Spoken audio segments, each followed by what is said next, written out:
Resource Manager comes with several benefits. If you'd like to manage and monitor all the resources in your infrastructure as a group, then Resource Manager is a way to go. That means that you can now deploy, manage, and monitor all the resources for your solution as a group rather than handling these resources individually.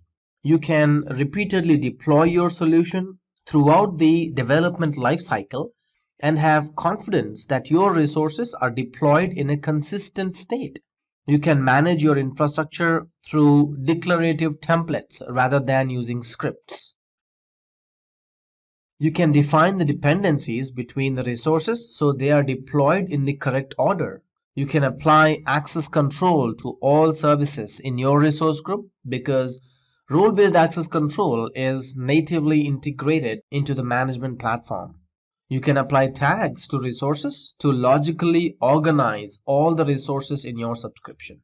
You can clarify your organization's billing by viewing costs for a group of resources sharing the same tag.